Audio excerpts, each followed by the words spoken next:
All right, let's talk goalkeepers. And I want you to just forget everything you think you know about training them. Seriously.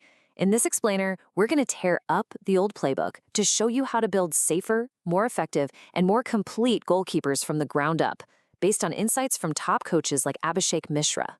So, let's start with a really important question, one that every single coach should be asking themselves before practice even begins. And I'm willing to bet the answer, well, it's probably not what you're picturing. Yeah, we all picture those incredible flying saves, right? The ones that make the highlight reels. But the truth is, the real dangers for young keepers are, well, they're a lot more common and honestly, a lot more preventable. We're talking about simple bumps, awkward tumbles on hard ground, and those nagging overuse injuries that can stop a career before it even gets going. Okay, so how do we stop these things from happening? Well, it all kicks off with a pretty big shift in mindset, a totally different way of looking at the goalkeeper position itself. This is really the core of it all. And this, quote, this is a game changer. Stop treating your goalkeepers like a goalkeeper. Start treating them like a footballer. Man, when I first read that, it was a real aha moment. See, it's not just about creating a shot stopper. It's about developing a complete, well-rounded player who happens to wear the gloves. That one idea, it changes absolutely everything. All right, that sounds great in theory, but what does it actually look like on the field? Well, it all starts with the warm-up. This is where we lay the groundwork for a safer, more effective session right from minute one. I love this analogy. Think of the warm-up like a pilot's pre-flight check. First step, you walk the runway. You check the pitch for any holes, any rocks, anything dangerous. Safety first, right? Then you fire up the engines with some dynamic movement, get the blood pumping. And finally, you get your keeper comfortable in the cockpit with a ton of simple, low-stress confidence-building catches. And the goal here is just pure volume. That's it. We're not talking about anything fancy. It's all about getting their hands on the ball as many times as possible. You're building up this huge bank of muscle memory that they can just pull from automatically when the pressure is really on. And all that repetition, all those touches, it's all for one big reason: to make those basic, fundamental techniques second nature, so ingrained that they don't even have to think about it. You know that saying, practice makes perfect? Well, Coach Mishra has a better one. Practice makes permanent.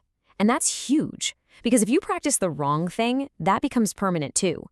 So think about it this way. You're not building some flimsy house of cards. You're building a fortress of good habits, one brick at a time, that can handle anything the game throws at it. Every single rep matters. Okay, so what is that correct technique? The one that's safe and effective? Well, it really boils down to 3 simple, non-negotiable golden rules. So for every single collection drill you run, just keep these 3 things in your head. 1, is my keeper off their line ready to be proactive? 2, are they attacking the ball, not waiting for it? And 3, and this is the big one, are they bending their knees or are they bending their back? And let me tell you why that last one is so important. Bending at your back, it's like trying to catch a ball blindfolded. You're unstable, your head is down, you can't see what's coming, you're a sitting duck. But when you bend at the knees, your body is balanced, your head is up, you can see the whole field. It's not just about better form, it's about survival. And that idea of survival, of self-preservation, that's really the heart of this entire philosophy. Because let's be honest, at the end of the day, a coach's #1 job is to keep their players safe. Period. So these are the big ones, the main hazards we need to be aware of. You got collisions, falls and dives, getting hit by the ball at close range, and overuse. Think of them as the 4 big risks we, as coaches, have to manage through smart training and solid technique. And let's be real, collisions are the scariest of the bunch. They're the #1 risk, but they don't have to be inevitable. By teaching our keepers to have that awareness, that vision that starts with keeping their head up by bending their knees, we're giving them the single best tool to protect themselves from those big impacts. This brings up a really tough but super important point for every grassroots coach. And it's a direct quote from the coach: if you do not have a good surface, take diving out of your curriculum. It's that simple. I know, that can be a tough one to accept. But sometimes the absolute best and safest thing you can do is just not let them dive. If the ground is hard as a rock, what's the point? Instead, you go right back to that core idea. Work on the things that make them a better footballer. their footwork, their positioning, their distribution. It might not look as spectacular as a diving save, but trust me, it's a whole lot smarter and safer. So let's bring it all home. What are the big takeaways here? It really boils down to 4 key principles.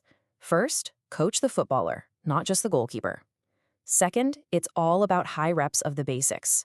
Third, build safety through better technique. Bend those knees. And fourth, let the surface dictate the drill. The pitch is the boss. So I'll leave you with this question to think about for your next practice. How are you going to make your goalkeeper a better footballer this week? Because when you start focusing on that, you're not just building a better shot stopper. You're building a safer, more confident player and, honestly, a much better team.